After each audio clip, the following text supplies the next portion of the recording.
Le monde regorge d'artistes talentueux qui ont repoussé les limites de l'animation. Le Japon est reconnu mondialement pour son industrie de l'animation florissante. Et derrière chaque chef-d'œuvre se trouve un animateur passionné qui insuffle vie et mouvement à chaque dessin. Leur contribution a laissé une empreinte indélébile, influençant non seulement les générations actuelles d'animateurs, mais aussi devenant une source d'inspiration pour les créateurs du monde entier.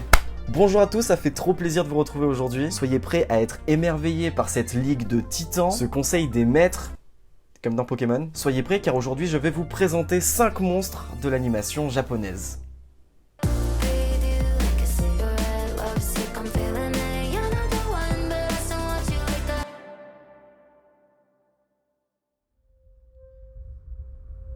Yutaka Nakamura. Yutaka Nakamura, autrement appelé Grandmaster Fight Animator, est connu pour ses séquences d'animation dynamiques et uniques où il fait souvent un usage intensif des impact frames. Mais il fait aussi des déformations au niveau de la lumière, de l'abus au niveau des smears, ainsi que des lignes de fuite. Quand je dis smears, c'est la déformation des formes pour accentuer un mouvement. C'est aussi appelé morphing. Enfin, morphing c'est une technique d'animation quoi. C'est une technique d'animation, tu veux quoi?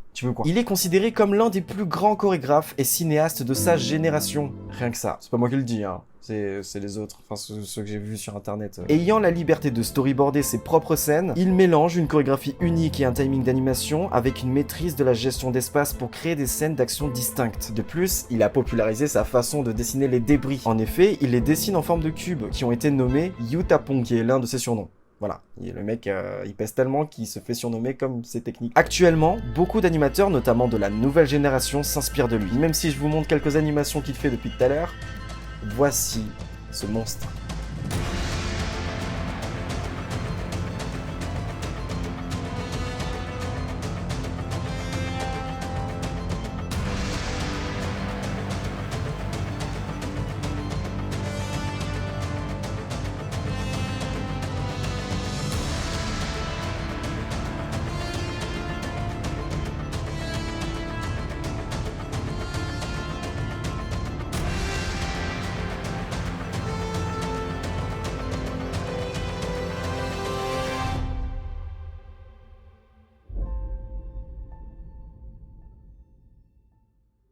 Nozomu Abe.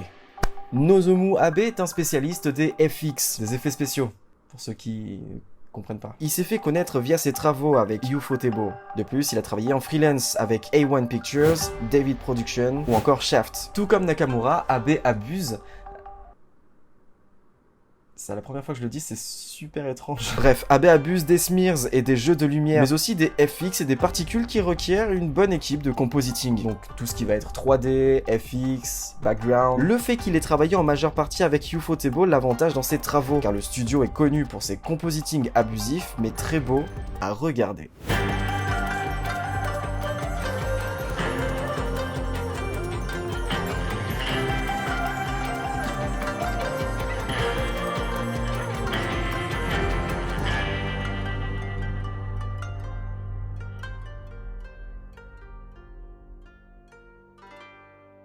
Arifumi Imai.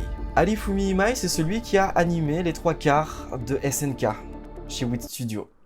Ouais, le mec a clairement frappé la table avec ses coups. Tout d'abord, Arifumi Imai rejoint Production IG avant de rejoindre Wit Studio en tant que directeur d'animation d'action sur Shingeki no Kyojin. Il s'est fait remarquer grâce à ses cuts sur Guilty Crown et Sengoku Basara, mais a pris une autre dimension avec SNK. L'animation de Imai est très ostentatoire car il recherche à faire remarquer ses qualités dans ses cuts. En effet, il déplace ses personnages mais aussi les objets et les décors autour d'eux avec des mouvements de rotation exagérés. De plus, ses effets spéciaux sont particulièrement flashy et brillants. Imai est un grand adepte du smears, qu'il surutilise d'ailleurs dans ses travaux, ce qui rend les scènes très dynamiques grâce aussi à une utilisation de la caméra à très grande vitesse qui importe de la CGI, donc de la 3D.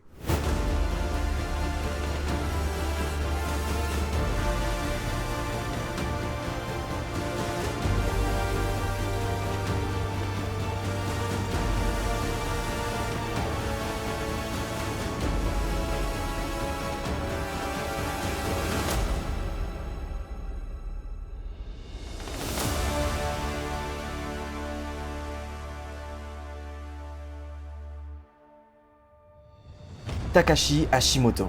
Takashi Hashimoto est un fan d'explosion en animation.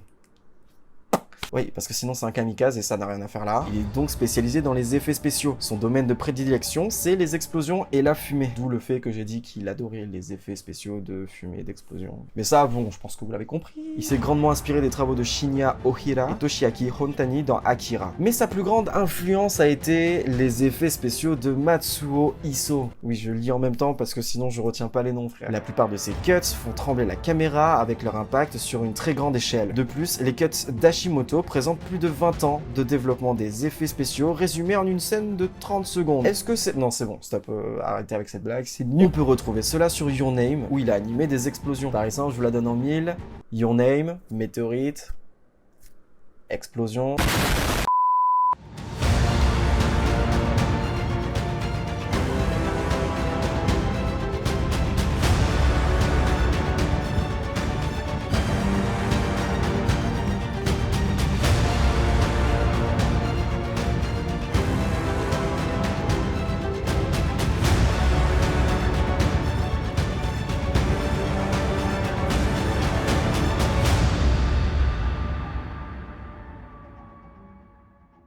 Takeshi Koike. Takeshi Koike, c'est celui qui a réalisé en grande partie Redline. J'ai craché, je crois. Takeshi Koike a été embauché par Madhouse dès sa sortie du lycée avant de travailler en freelance actuellement. J'aurais pu faire la même, hein, mais bon, on les croisait, tu connais. Son style se distingue par le shading qui donne un aspect comics à ses personnages. L'aspect de ses effets spéciaux et de son animation de ses personnages sont inspirés de Canada, pas le pays, hein, c'est elle dont je parle. En effet, cela se voit particulièrement dans ses mouvements presque continus et dans la façon dont il étend la perspective. Koike incorpore fréquemment les slow motion et les animations de background dans ses cuts, qui font partie des choses les plus compliquées à animer avec les liquides, les animaux et la mécanique. Le design de ses personnages sont inspirés de Peter Chung. Je sais pas le prononcer, frère, je sais pas. Il tient le shading de Mike Mignola et Frank Miller. En plus de Canada, toujours pas le pays, il admire Obari et Yamashita. Son plus gros succès est d'avoir réalisé, storyboardé, designé les personnages et dirigé l'animation de Redline. Lui aussi, hein, il carbure.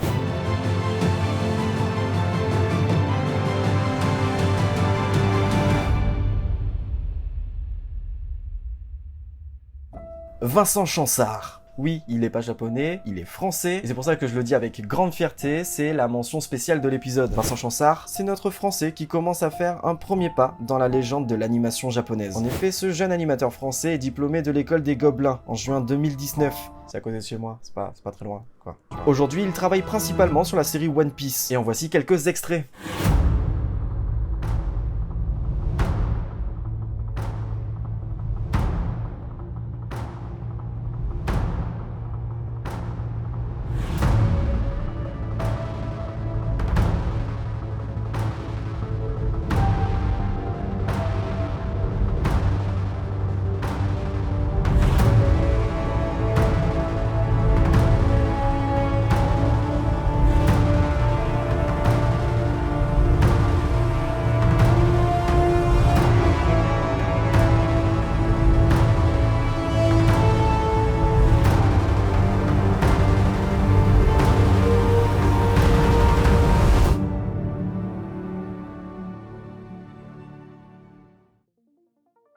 Et voilà, notre 6 de légende est terminé, j'espère que vous en avez appris pas mal. Merci en tout cas d'avoir regardé la vidéo, ça fait trop plaisir. N'hésitez pas maintenant à vous la péter auprès de vos amis, parce que voilà, c'est fait aussi pour ça. J'espère que vous pourrez reconnaître les animateurs que je viens de citer quand vous les verrez. En tout cas, moi je vous dis à bientôt, c'était Multi, et je vous dis à plus tard.